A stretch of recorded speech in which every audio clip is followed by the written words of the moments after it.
Hello everybody, welcome back guys to the Growing and Glowing podcast with me, your host, Mrs. Elle Swift. I am so happy to see you today. Thank you for tuning in. I love you, I appreciate you. I'm ready to bring you all the good vibes today. Ooh, I'm feeling good. I'm back in my happy spot. You know, this is episode number 3 now, guys, okay? And I am just loving the podcast. And I want to just take a moment to start by saying a huge thank you, a huge, overwhelming burst of love and appreciation for every single DM, tag in a story, private message, bit of feedback, rating. I'm just so thankful for the community that we're already building over here on Growing and Glowing. I'm just truly feeling so passionate about these conversations and how much you guys seem to be loving it as well. So, as usual, I'm really bloody happy to be back. Thanks for having me in your car, in your ear, in your kitchen, wherever I am. Nice to speak to you guys. But yeah, welcome back. We have a very exciting podcast episode today, everybody, that we are going to get into. But first of all, let me remind you, this podcast is our safe space to delve into all things life learnings there may be, from spirituality, self-love, motherhood, friendship, grief. The list goes on, everybody. I am here to provide you with a friend through what can be a very up and down journey of growing and of course glowing into the very best version of who you truly are.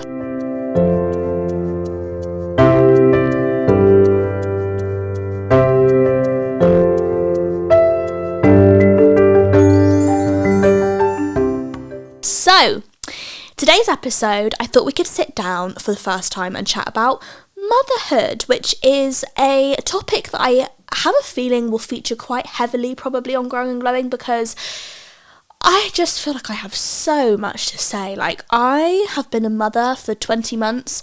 I would love to write a book. Do you know what? Not even a book. A treasury on how motherhood has affected my life in all of the most gorgeous, loving, beautiful, just like awe-inspiring way. And I'm really excited to talk to you about it all today, because although I feel like motherhood in general is like a huge umbrella topic, and I really want to do so many conversations about lots and lots of little different elements of motherhood, I do feel like motherhood recently has become this thing on social media that people are just really happy to just badmouth. And the community surrounding motherhood online, I feel like, can be a very negative space. Actually, someone's TikTok came up on my For You page recently, basically saying how, because of how motherhood is now suddenly being portrayed on social media so much, it's like making her doubt whether or not she wants to become a mum. And you know, I am not saying that is right or wrong. I'm not saying that opening up about our struggles is a bad thing. Nothing like that at all. And I actually do think it's wonderful to be able to connect through social media with our own stories and our own experiences and being relatable with one another with our struggles, because of course it makes us all feel less alone. But I feel like there's been a slight stain on motherhood and young children in particular recently, that it just, everything I see about motherhood recently is negative.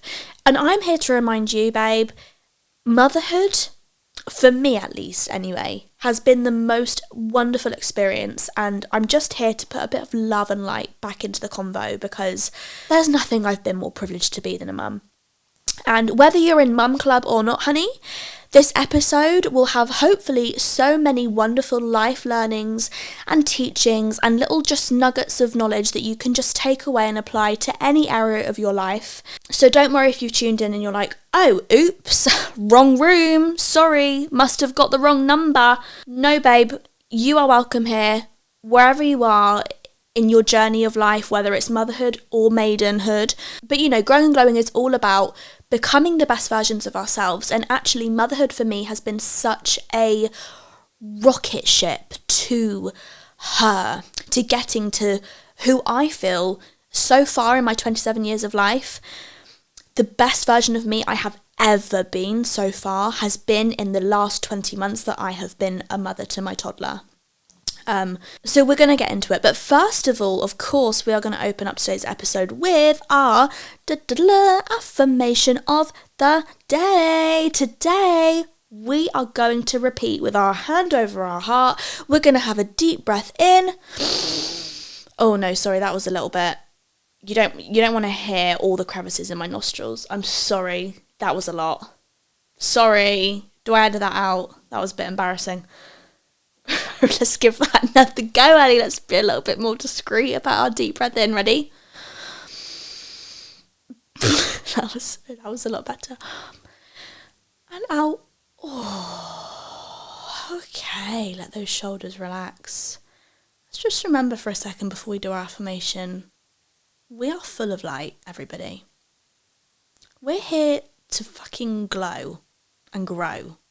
We are angels who can achieve everything we want in this life and more. Let's just remember that. Today is beautiful. Look at the opportunity ahead of you right now. Oh, aren't you just so lucky to be here? Aren't you just so happy to be alive? Let's just smile for a sec. Doesn't that just feel great? I'm really reminding myself out like that girl out of Mean Girls right now that's like, I just want life to be rainbows and butterflies and cookies or whatever. Like, yeah, honey, that's me today. That's my vibe. Anyway, affirmation of the day. We are going to repeat with our hand over our heart. I am doing so much better than I think I am. I am doing so much better than I think I am.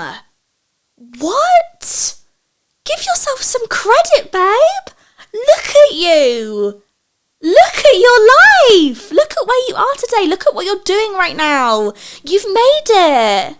You have made it to where you are right now. And where you are right now is exactly where you're supposed to be. And I can guarantee the you in 5 years' time is looking back at you right now with a huge smile on their face and thinking, I'm bloody proud of you. And you don't know how good of a job you're doing getting through whatever you're getting through right now. I just want to remind you of that. Please, please take that into your day to day. I am doing so much better than I think I am. You are, babe. I'm here to tell you that, okay? You are. Okay, just a couple of things on the highlight reel this week too. Now listen, I'm actually making a conscious effort from now on to make my highlight reels a little bit shorter, babe, because they end up taking up literally the majority of the episode. Okay, so here we go. Today's highlight reel. First of all, I have a book. I actually have 2 books for you today, but I've put them under the same bullet point of my highlight reel because we like to stick to 3 things on the highlight reel. First of all, my books that I'd recommend this week. Now, these are relative to today's topic in terms of motherhood. So they are parenting books that I absolutely adore. Actually, I've got 3. Let's just go for 3 because another one's just sprung to my mind. I feel like that's, the divine telling me I need to share this book. So first of all, we've got Higher Vibrational Parenting by Tanya Jobson. Now, this is a spiritual parenting book. It's literally called Higher Vibrational Parenting. I feel like, says it on the tin, babe. Very, very good book for actually what we're going to talk about today, really. Just like acquiring that next level of yourself to be the best parent you can possibly be. Love it and would really recommend. My next book is a book called Feng Shui Mummy by Bailey Gaddis. Now, this is a book that is really, really helpful for you if you are currently in a pregnancy season of your life. It is all about the different trimesters, including, of course, the most important 4th trimester and postpartum. Lots of really lovely tips, mindfulness bits, edging on spirituality, of course. Just a really, again, a lovely book. Very great if you are in a pregnancy season of life. And actually, number 3 that I want to tell you guys about is a book that I've spoken about already quite heavily across my other socials like Instagram and YouTube, but It's a book called Hunt, Gather, Parent, and I can't remember off the top of my head who is the author. I will leave it in the show notes for you below, but it is one that has really given me a lot of insight into basically like thinking about, how I really want to raise my kids and how I can help shape them into really loving, really helpful young men, because I'm having boys, 2 boys.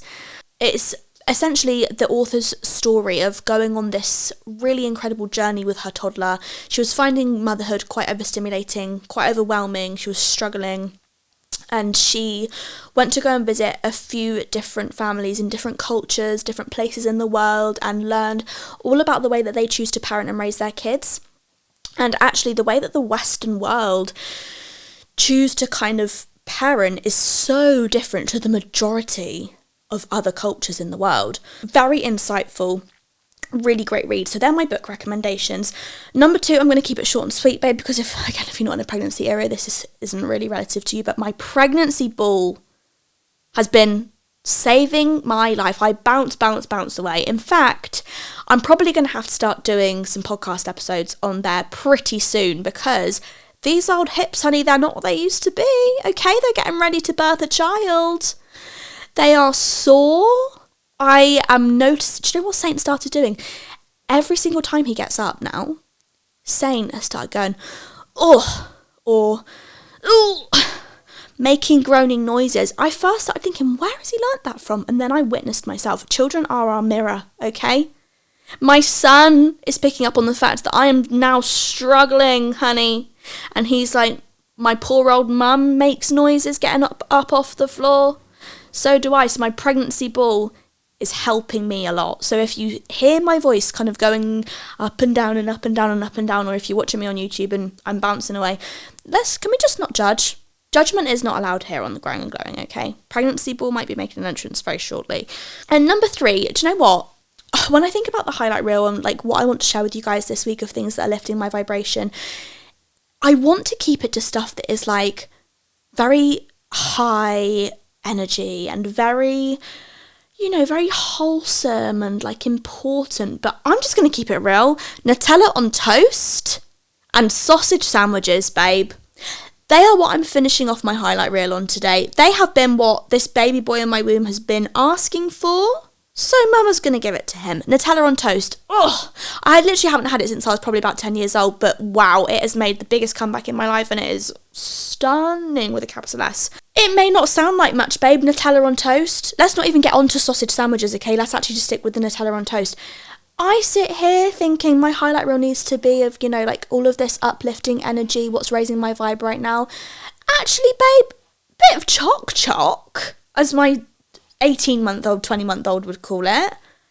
That's all we need to lift the vibration sometimes, babe. Do you know what I mean? Bit of chocolate, what can go wrong? Not much. Feeling sad? Bit of choc. Feeling happy? Bit of choc. Choc on toast. Can't bloody go wrong, in my opinion, honey. Anyway, let's get into today's episode.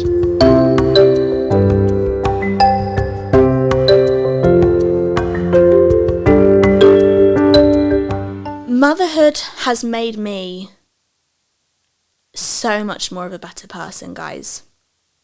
Motherhood has brought me the closest I have ever been to being my higher self. I have never felt elation, love, joy like it in my life. And I feel like being so close to all of those really aligned emotions has just provided me with so much insight and so much more of a connection to who I truly am, who my soul is. And listen, don't get me wrong, okay? I'm not saying motherhood is a walk in the park. Motherhood can be an extremely triggering, really overwhelming season in life. But I want to share with you all today how I have tried my absolute hardest in the 20 months that I've been a mother to flip that. And instead of finding it overwhelming, instead of finding it triggering, although those are incredibly human, incredibly normal, incredibly natural ways to find motherhood, I want to share with you how I have flipped it into just being the best thing in the world ever. Ever, ever, ever, ever, ever. God, I love being a mum. I literally feel like it's my purpose in life. I was born to be my baby's mum. I love my kids. Let's not get the pregnancy emotions going, all right? Let's take a deep breath. The first thing that motherhood has really taught me, let's get straight into it. Let's just go deep. Understanding that we are all just doing the absolute best that we can. Motherhood for me has taken away judgment of any kind. From any situation I see in life, I just don't have judgment for it anymore. I don't have that. I'm not available to that.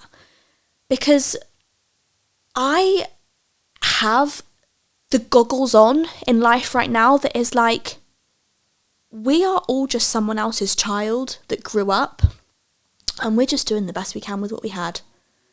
With the knowledge that we had, with the parents that we had, with the life experiences that we had. We just grew up and we're just all doing our best.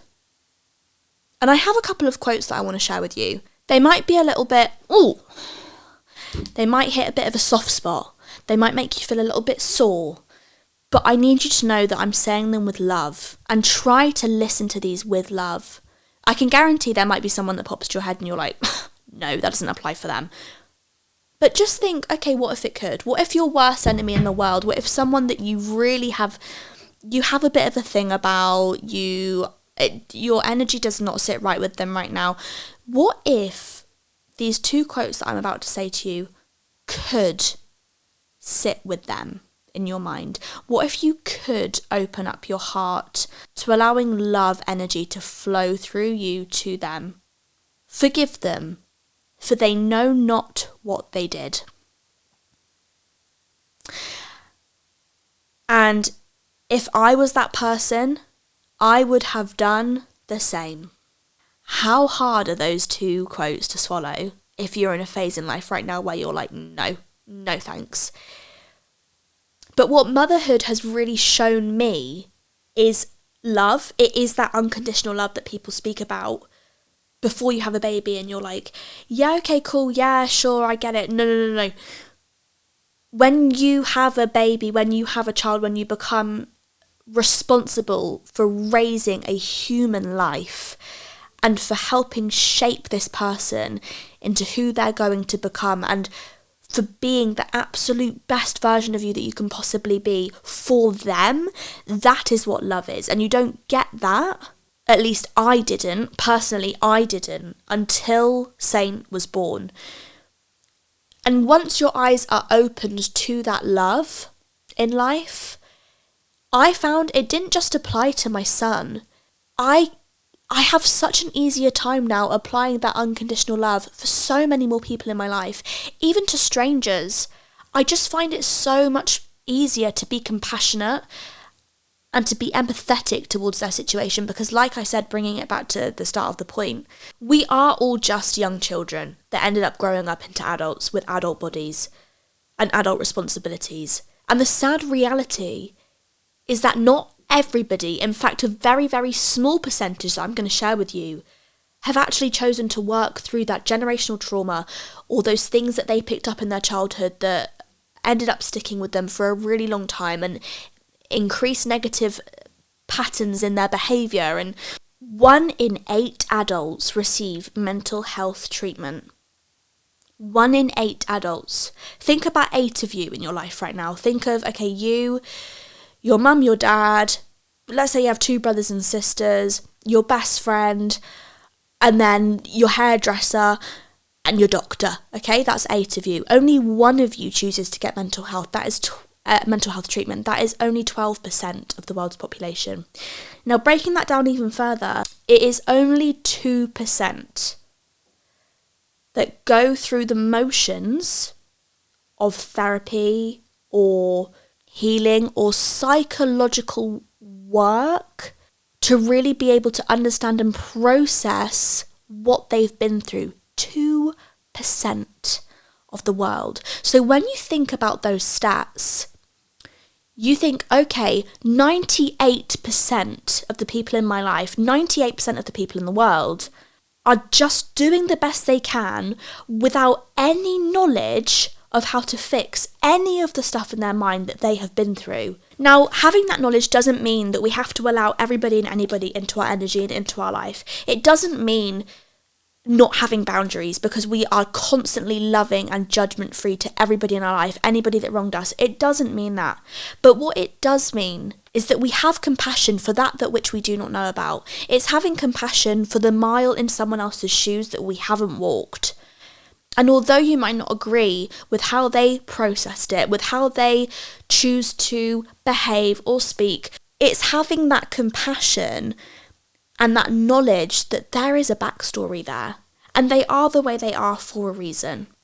The wonderful thing about having the privilege to grow older is the process of evolution, and evolution is either building on something that already is, aka building on that trauma, building on that experience, or it's building something new. That is evolution. Evolution is always building. As you grow older, you're always building, you're always growing, you're always expanding. But it's up to you whether you are going to be building something new or building on the old. Our generation, really, I would argue, is the first where there has been the amount of help mentally available that there is. Like, when you think about your parents' generation or your grandparents' generation, like, think about all of the stuff that just was expected just because. Like, when you think about your grandparents' generation in particular, think about all the stuff that just was accepted because that was the way it was in society then. Like, women didn't have a voice. There was so much more of a stigma about mental health for men, and men had to be strong. And I feel like, we're only just getting to a point in our generation where really that is understood and accepted and taken in and taken on board. So, although our generation is so blessed in that sense, I feel like sometimes what we forget is that we have the capacity to understand and be compassionate about the foundation that someone else's life has been built on.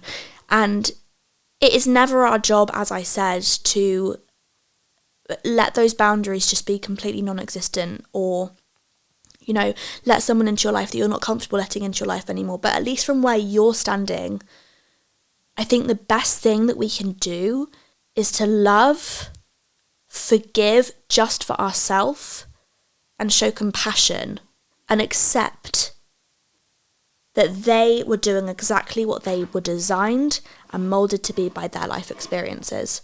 I think that was a really important point, just because motherhood and the society within motherhood and the kind of things that I see online, it's like I was actually scared to share my life online as a mother when I was first pregnant with my son, because motherhood online is like one of the cattiest, nastiest, most judgmental areas on social media.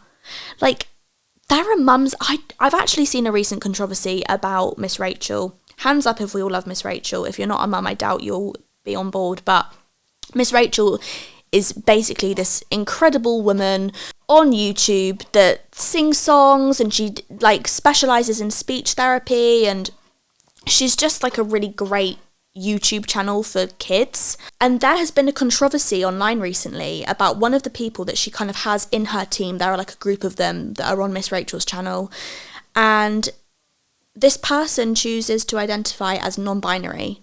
People are having problems with the way that one of Miss Rachel's co-stars chooses to identify. And these are the people that are raising young children that have an issue with this. And it completely shocked me, because it's like, have you really not learned through motherhood just how special each soul is? I think rather than taking to social media and throwing all of this hatred at this person, I think maybe actually your time would probably be spent a little bit better actually doing some inner work and some self-reflection on why that situation would trigger you so much, and how has motherhood not taught you that each soul, regardless of however we choose to identify, or whatever the difference is so sacred and so special and so loved. Have you not learned through motherhood what life is all about? And it's about love. Motherhood online is just essentially a really, like, it's a very dodgy area. People are incredibly judgmental. People are really nasty. And I'm just here to say, let's start taking the judgment out of it, babe. Let's start being a little bit more compassionate. Because even if you're not thinking about the fact that we're all just someone else's child who grew up, you can relate to the struggles that motherhood can present itself with. You can relate to those hard emotions. So then why would you want to put on top of that your own problems projected onto that poor other person who was struggling with motherhood at that time? Number 2, motherhood has made me a better person because it has taught me what it is to be present. In the moments I'm feeling overwhelmed and like I have so much that I need to get done on my to-do list that day, I've got to be here, I've got to be doing this, I've got to film this, I've got to phone this person. There has been nothing like raising a child that has taught me what it is to be present. You have to stop and think. For so long I wanted this. For so long I dreamt of growing up, finding the person that loves me in life, and raising a family with them. I dreamt of this life. And now it's here and you're just going to spend the entire time feeling overwhelmed. What about if instead of thinking of all of these 1,000,001 things that you have to do, what about instead of thinking, how on earth am I going to get it all done? Because actually, this was me the other day. I did a vlog actually the other day where I was in a bit of a low state for a while. And I was having one of these kind of meltdowns where I was like, how am I going to get it all done? I just don't know how I'm going to manage, blah, blah, blah, blah, blah. I was panicking. I think it's so important in those moments to just come back to yourself, ground yourself, and remember, what if I knew I just could do it? What if I knew I could manage? Because everything else in my life, I've managed up to this point. I've managed it, babe. It might not have been pretty. It might not have been smooth sailing, but it was managed, and I did it. So what if instead of thinking, how am I going to get it all done? How am I going to do this? How am I going to do the 20 things on my to-do list? How am I going to go and see this person? What if you just knew it's going to get done and it's going to get done in its perfect timing? What if the triggering points in motherhood about how you're spending your time and your presence and feeling overwhelmed, what if all of those signals are actually calling you to move to a place where you are rearranging how you choose to spend your time in your life? You know, Saint being a toddler now, I was watching one of my very, very first videos back from when he was first born, because I was doing another YouTube video on newborn products that I recommend, and I wanted to go back and see if there was any that I had missed out from my memory, and that I actually ended up filming about all that time ago. But watching back that video and seeing like a 4-week-old Saint on my chest, and then looking at him in the room I was sat in at that moment, and he's like this full-on walking, talking, gorgeous little boy with a personality, and he has his demands and he has his choices and he has his preferences, and he tells me what he wants and he runs around to get it. And it's like, sorry, where's that time gone? And how much of that time have I spent being present in the moment, and how much of it have I spent being anxious about the future or worrying about something I did in the past? How much time have you spent sat there on your phone while your child has been playing and you've missed that moment? Where you've missed that moment where they are looking up at you, hoping for a reaction or a smile or an encouraging clap, and they've just looked up and you've just been stuck to your phone screen instead. Isn't that heartbreaking to think about? That was actually something I really learned in my time when I went off of the internet for the first half of 2022.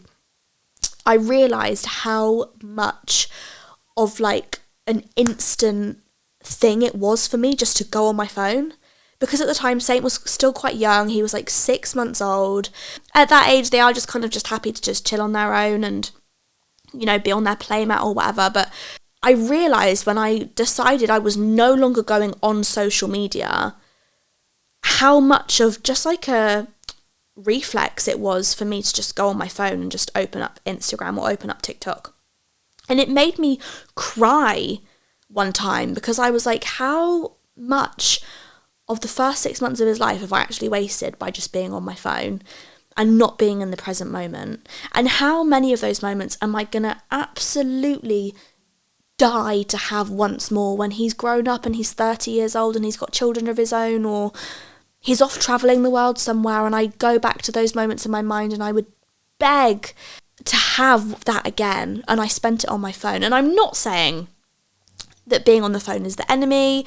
We all do it. It's a very, very common thing. It's, like I said, no judgment here, but from where I'm standing, my personal journey with learning about presence in motherhood has absolutely been stepping away from my phone, but also rearranging my life into doing things that just make me happy.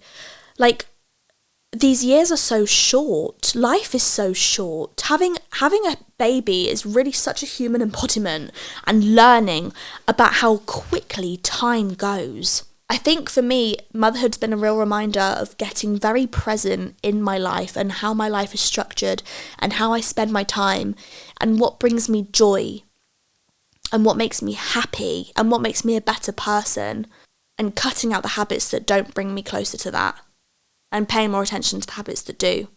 That Mamma Mia song slipping through my fingers is real, guys. That's real. I used to watch that film and listen to that song before I had a child.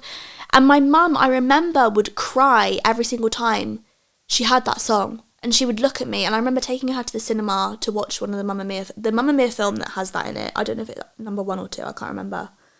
But I took her to the cinema to watch it, and when that scene came on of the mum and the girl, they were looking in the mirror, I'm pretty sure it was on her wedding day, and she sings Slipping Through My Fingers, my mum just burst into tears and looked at me, and I was like, oh my God, like, let's not get all emotional.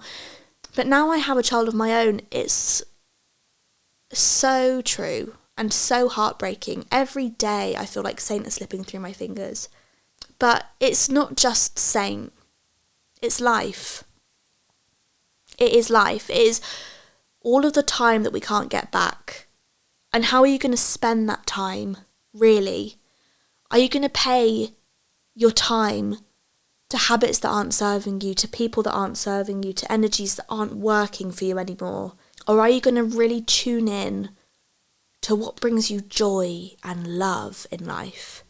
Another way that motherhood, I feel like, has made me a much better person is by forcing me to have a better look at myself. What I mean when I say this, I mentioned it in, I'm pretty sure it was episode number 1, when I was discussing therapy, was that I have never had more of a reason to really look at myself and my patterns of behaviour and my patterns of thinking and question it like I have since I became a mum. There has been never a bigger wake-up call, never a bigger alarm clock in my own mind that is like, hello, let's cut this now. Let's stop this right now, because before you know it, your baby is going to be picking up those same patterns, that same trauma, unless you work through it and you choose to change it. And one of the biggest things I see about the struggles of motherhood is our kids being our biggest trigger. Every time you go on social media right now, there's like, oh my God, my kids. Oh my God, it's my kids. My kids are doing this. My kids are doing that. My kids are so difficult. It's not your kid, babe. I'm sorry to break it to you, and I'm sorry if this sounds harsh. I promise it comes from a place of love, but it's not your kid. How your emotional reaction to your child not wanting to do what you've asked them to do or eat what you've asked them to eat, your emotional response is in your control. And I think this whole idea of being in control of our thoughts and being in control of our life really triggers some people, because it's like hard hearing that. And it's hard knowing that the place we're at, if we're feeling upset, sad, overstimulated, really is something that we could have worked through and prevented to a degree. And our children are our biggest mirrors in life. Whatever situation, let's take it even out of motherhood. Motherhood is a huge one for this, but let's take it out of motherhood. Think of any situation that triggers you. These situations are our reflections in the mirror attempting to get our attention by invoking an extreme amount of emotion. What aspect of myself am I observing here? Please ask yourself that next time you're feeling overwhelmed, over-triggered, like you have too much going on. What aspect of myself am I observing here? What's really coming up? It could be something as small as, my best friend hasn't spoken to me in a week, and the emotion that is providing is sadness, fear, upset. Okay, but let's take it a step back. What is that really provoking in you? It's provoking the fear that you're not loved. It's provoking the worry that nobody likes you. It's provoking the fear that you are alone. And that is what you need to work through. And when you're in a peaceful state of awareness, it's much easier to be able to understand those triggers. But when you are constantly pushing away or suppressing an energy that keeps coming through, that thing that your child is doing keeps triggering you, every day it's an issue, you're setting up a pattern of repetition to that unresolved issue, and you are giving that past experience that goes way back when the power to cause the same pain now in this entirely separate situation where your child is just trying to get through their day too. So yeah, in my opinion, our children are our biggest mirrors. Whenever Saint is having a tantrum and I can start to feel, a little bit of anxiety rising in me, or a little bit of fear, or a little bit of whatever negative emotion it is, it's like, let me just take a deep breath. Let me just press the reset button a second. Let me just be mum. Let me just be the loving person that he needs to hold his hand through this big old emotion that is going through his very, very small body right now. Instead of taking it personally and letting his emotion trigger my emotion. But this doesn't have to be kids specifically. This can honestly be applied to any situation in your life. Just think next time you're going through something and it's invoking a lot of emotion in you, what am I really observing here? And I think such a huge part of parenting can be done unconsciously if we aren't aware of the issues that are arising, if we're not aware that it is our own problems and our own triggers that are causing the upset in our mind, then the 18 years, the 20, 25 years it takes raising a child to an adult can all be done so unconsciously, and then you just snap your fingers and it's like, where did that time go? Did I do a good job? And I actually want to read an excerpt from the book that I recommended in my highlight reel today, Higher Vibrational Parenting by Tanya Jobson. And it's kind of like a bit of a poem from an unknown author, unknown source. She just felt like it was really important to put in her book, and I completely agree, because it goes to show just how much little eyes see and how much they take in. And if we're choosing to do it all unconsciously, what kind of a difference that can make. So listen to this. It's called When You Thought I Wasn't Looking. When you thought I wasn't looking, I saw you hang my first painting on the refrigerator, and I immediately wanted to paint another one. When you thought I wasn't looking, I saw you feed a stray cat, and I learned that it was good to be kind to animals. When you thought I wasn't looking, I saw you make my favourite cake for me, and I learned that the little things can be the most special things in life. When you thought I wasn't looking, I saw you give of your time and money to help people who had nothing, and I learned that those who have something should give to those who don't. When you thought I wasn't looking, I saw you take care of our house and everyone in it, and I learned that we have to take care of what we are given. When you thought I wasn't looking, I saw how you handled your responsibilities even when you didn't feel good, and I learned that I will have to be responsible too when I grow up. When you thought I wasn't looking, I saw tears come from your eyes, and I learned that sometimes things hurt and it's okay to cry. When you thought I wasn't looking, I saw that you cared, and I wanted to be everything that I could be. When you thought I wasn't looking, I learned most of life's lessons that I need to know to be a good and loving and productive person when I grow up. When you thought I wasn't looking, I looked at you and wanted to say, thanks for all the things I saw when you thought I wasn't looking. So, if there's one thing motherhood has really taught me, it's really being aware of who I am and how I'm presenting myself to be, and giving myself a much better look at myself. And actually having just read that has taken me straight back to a moment in my mind from when I was probably about, well, we were in America at the time, so probably around 10 or 11. And I remember having a bit of a, okay, this is something I'd only share on the podcast and kind of like not really anywhere else on social media. I don't know why. Growing and Glowing just really feels like such a safe space to be able to share kind of stuff like this. There was a time with my mum when she was going out shopping for the day or something, and my dad was going to play football or do something that I really did not have any interest in at that age. And I really, really wanted to spend time with my mum because I knew that it would just be me and her. Everybody else that we were with would all be like having fun at the football that I didn't want to go to anyway. And yeah, I just wanted to spend time with my mum. And I have no judgment for it. I do have sadness about it. But I think that's more my reflection as my inner child rather than any judgment I have towards my mum. I have no anger towards it because I can have compassion from where she was coming from. And I also have compassion for the fact that she probably recognised it just to be one of those moments that I would never remember, I wouldn't take on board. Like we all do, like it's just an everyday moment that you don't ever think your kid is going to kind of like remember or shape them or anything like that. But I said to my mum, please can I come with you today? I really want to go shopping with you instead of going with dad. And she looked at my dad in front of me and she was like, ugh, can you just take her? And at that moment, I was crushed. I was heartbroken. I was like, why doesn't my mum want to hang out with me? It was all I wanted to do.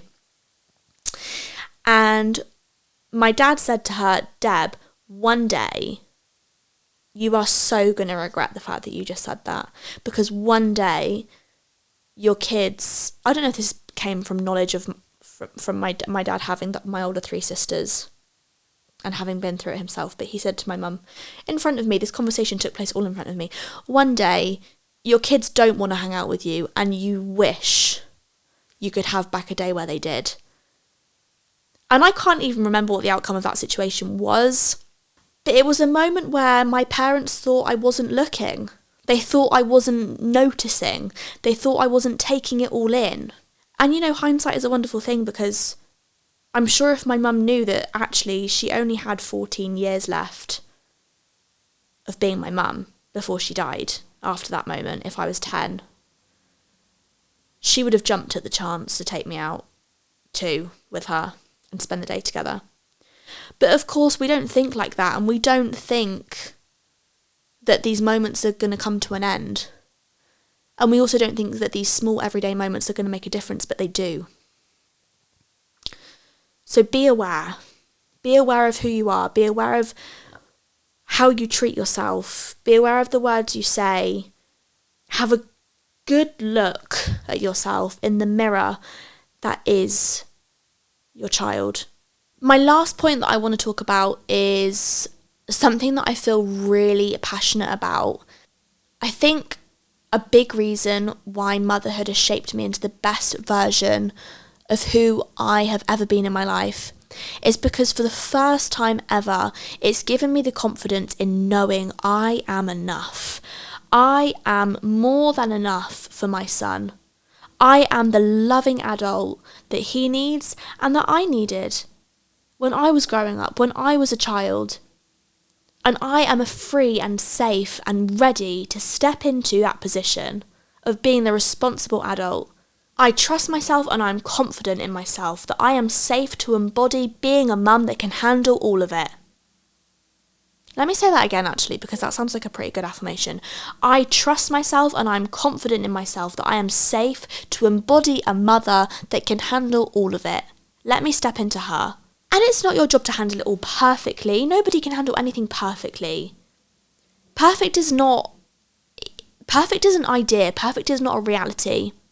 You can't do everything perfectly, but what you can do is you can show up with bringing love and light into everything you do. And yes, sometimes as the adult, that means doing uncomfortable things. Sometimes that means having uncomfortable conversations with friends or family members about setting boundaries. You are safe to be the adult. You are safe to use your voice. You are safe in knowing that you are enough. You are enough. And your baby chose you for a reason, so let that be enough in knowing you're enough. You are safe in showing respect for yourself. These things might be hard to do, but you have to think every time you're having a conversation in front of or around or to your child, you are setting the tone for the person that they will be becoming. I know that how I speak to Saint, how I speak around him, I am developing his sense of confidence. I'm developing his sense of communication. I'm developing a sense of respect, not only for himself, but for others. From me, he will learn love, he will learn vulnerability, he will learn hardship, he will learn that his mum had some respect for herself by having those hard conversations, by doing those tough things, by setting boundaries, by using my voice, and that sets the tone for how he is going to have a relationship with respect for himself. And actually that brings me on to a whole nother point. Losing ourselves to motherhood is such a big thing. It is, I feel like almost every mother feels like that at one point in their life. I am so burnt out from being a mum. I am so lost in motherhood. I can't remember what I enjoy doing. I can't remember what my life was like before kids, in a negative way. We're grieving the person we were before we had a child. We don't feel like we have any self-identity now. Where are we struggling to make our own needs seen? Are we even struggling to see them ourselves? When you birth a child, you don't just birth them, you birth a whole new version of who you are. Birth is literally like a portal, the most immense, quick transition from one era in life to the next. And I think where it can feel so overwhelming sometimes is because we try so desperately to cling onto the person we were before we made that transition. And when you think about it, the majority of the time for most people, you spend more of your life being a mother, being a parent, than you do before you became one. So are you really losing much? Are you really losing, or are you gaining a whole new version of yourself that is still that person, but 10 times more too? 10 times more confidence, 10 times more love, 10 times more vulnerability, 10 times more pain, 10 times more in everything. And feeling like we are still able to connect to her by being able to be aware of where we are struggling to make our needs seen or heard. When you say, I have no time for myself in motherhood, you don't, unless you create it for yourself. And time will not just magically appear for you to just have it on your own. I know how hard this can feel, especially in the early stages. You feel like you can't take your eyes off of your gorgeous little baby. You feel like you just can't possibly do anything. Mum guilt is so big, and I struggle still to this day so much with mum guilt. But the thing is, with time for yourself when you're a mum, is that you have to create it. I think we all hold this expectation in motherhood of like, oh, I have no time for myself because my kids take up all my time, blah, blah, blah, blah. We're still holding that same expectation that we used to have when we weren't with children, of all of our time being able to be spent on ourselves, for ourselves. That obviously completely changes when you bring a child into the mix. And so instead of just thinking that time for yourself is magically going to appear, you have to create it. You have to create space for yourself. And why is that so important? Because if you are not creating space or time for yourself, you will end up feeling burned out. You will end up feeling triggered. You will end up feeling overstimulated and overwhelmed. You are so deserving of still having your dreams and achieving your dreams, whether it's a dream in a career, or a dream body, or a dream car, or a dream relationship, or a dream amount of money in your bank account. But what I think we need to understand as mothers is that it's not our kids holding us back from this time for ourselves, or from these dreams that we haven't achieved.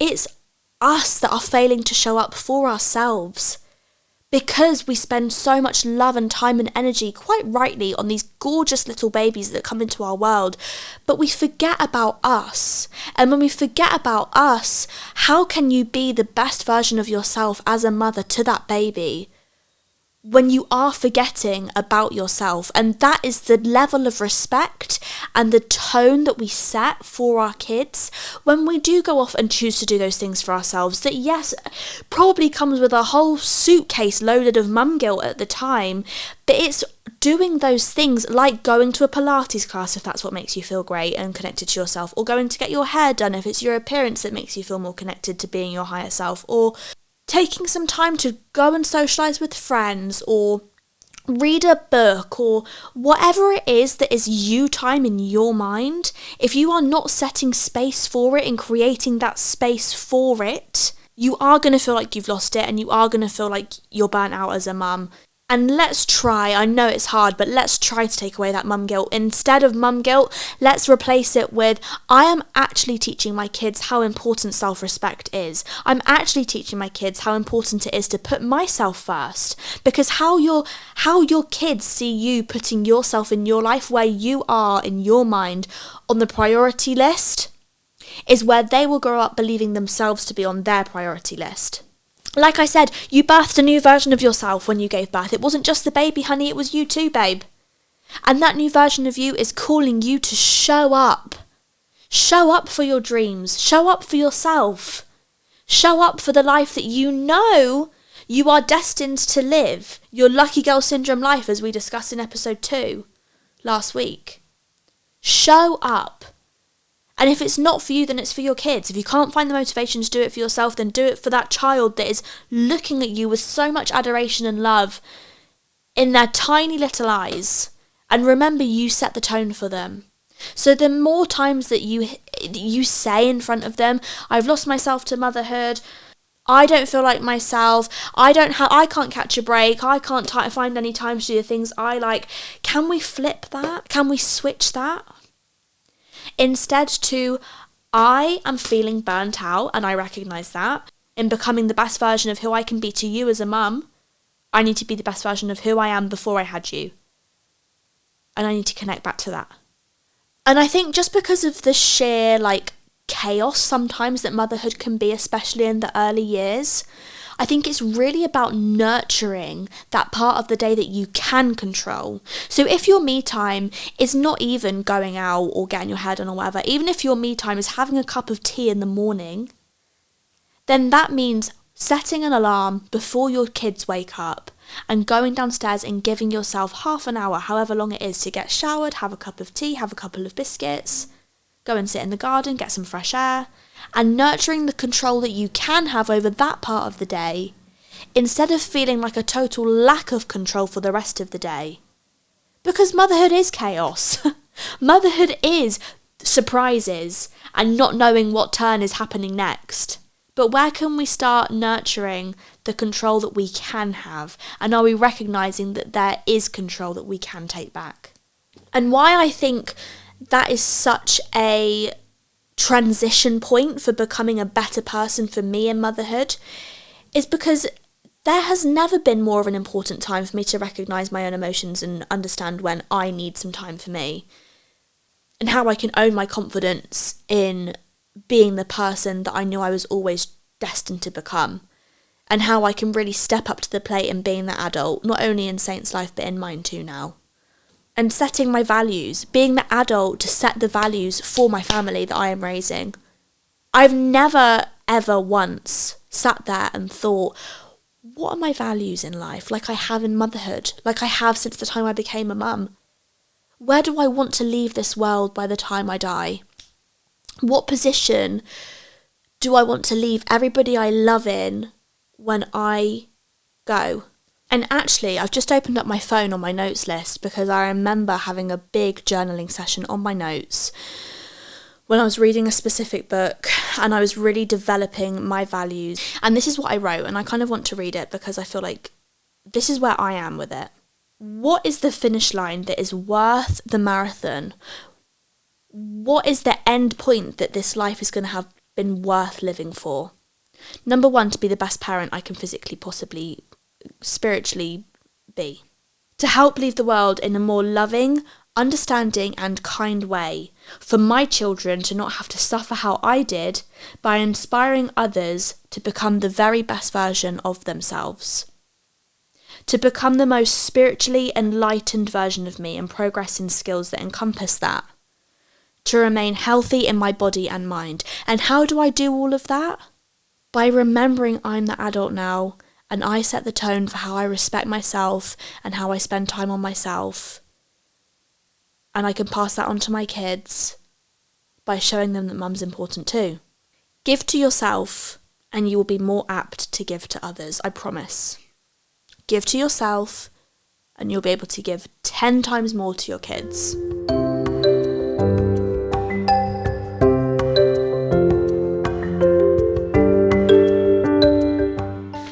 Okay, that got a lot. I hope there was something in that served you today that you could take away, whether you are part of Mum Club or not.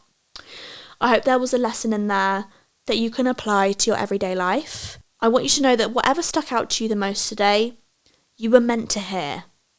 If there's a specific lesson that is sticking with you in your mind right now and you're thinking, I'm going to take that through with me today, you were meant to hear it today, babe. And I'm proud of you for being here and showing up.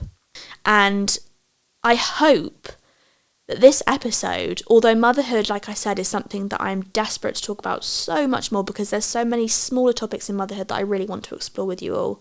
I hope it's been able to shed a little bit of light on how motherhood can be so beautiful and so wonderful and so positive in life, instead of the stuff that we see so often all across social media recently that is so negative and down about it. Aside from the very obvious that I have a beautiful child, blessed to be his mum, incredibly thankful for my pregnancies, my body, my birth experience, everything. Not only has motherhood been such a wonderful transitional rocket ship of a lesson into teaching me how to become the best version of who I have been able to be through my life so far, and I'm very excited for the journey to continue with it as I become a mother of 2, hopefully one day a mother of 3, so on, so on. I could keep going until I have 20 children, honestly, if Connor lets me. But despite all of the beautiful memories and all of the love that it allows us to explore and experience, there's so many beautiful lessons in there that we can learn through motherhood, just as individuals anyway. And I just think, what a time. What a time in life. And one day I'm going to look back at these moments and I'm going to realise they were the best days of my life. I know I'm living the best days of my life right now. I love being a mum, and I hope this has been able to shed some positivity and love and light on motherhood, and has been a safe space to allow you to feel that instead of the constant negativity that we sometimes see online right now.